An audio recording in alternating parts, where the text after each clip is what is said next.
Hi, my name is Nicole Smith. I am the reading specialist at Ohatchee Elementary School, and I'm going to be sharing some information about the Alabama Literacy Act and what this means for your child.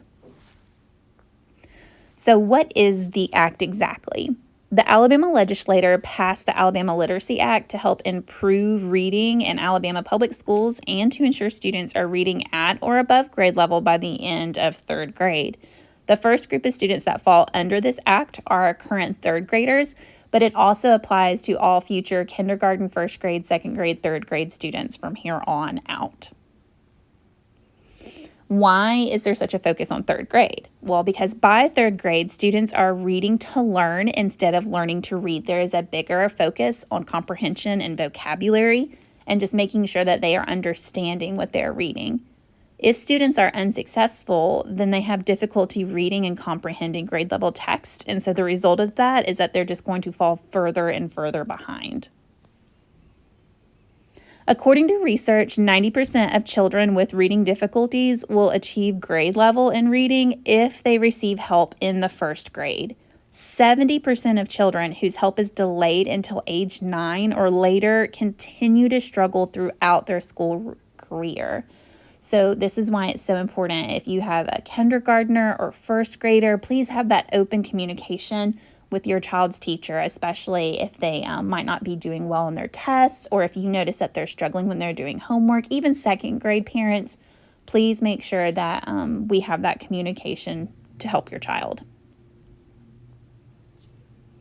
So what is the process? Well, we start off by using a universal screener. That's our STAR reading test. For our K1 students, that would be STAR Early Lit. And we are seeing red flags if the student falls below the 40th percentile. So then we administer some short assessments using CBM, if you've ever heard your child mention that. We look at letter naming, letter sounds, nonsense words, your oral reading accuracy, and sight words to try to pinpoint exactly where the need begins. Parents are notified through SRIP letters and receiving that extra reading support. This is when that starts. So the law says that commencing with the 2021 and 2022 school year, third grade students shall demonstrate sufficient reading skills for promotion to fourth grade. Sufficient reading skills are determined by the results of the ACAP assessment at the end of second grade. So then what happens next? Well, if a student scores below grade level on the second grade ACAP reading assessment, a student portfolio is implemented. So students will begin receiving intensive reading intervention and frequent monitoring. They will receive an invite to after-school tutoring. They'll take the ACAP again in third grade. And if, again, we don't score as well as we should, then we can receive an invite to summer literacy camp. That'll be 70 hours of intense reading instruction. Take the ACAP supplemental assessment at the end of summer literacy camp. And then we can also follow good cause exemptions if there is still a low score.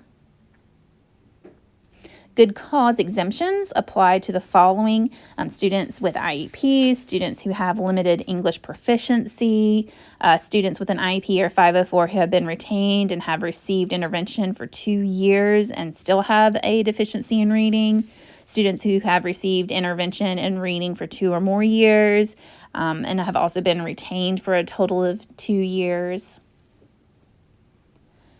But how are schools helping? We are helping by providing intense intervention for those reading deficiencies that were identified. We provide after-school tutoring to help close gaps. We provide the summer literacy camp and monitor frequently to ensure students are progressing. So how can you help as a parent? Read with your child and discuss what you've read. Make sure that your child is present and on time for school each day. Meet with your child's teacher and keep that open communication, like I mentioned earlier, to address concerns as soon as possible. And then, of course, just read. Practice makes perfect with sports and other activities. So it's no different with reading. If we just read with your child, have your child read to you, take turns reading together, that practice will make a difference. If you have any questions, please contact me. I am, again, Nicole Smith. There is my email and my phone number if you have any questions or concerns. Thank you for your time.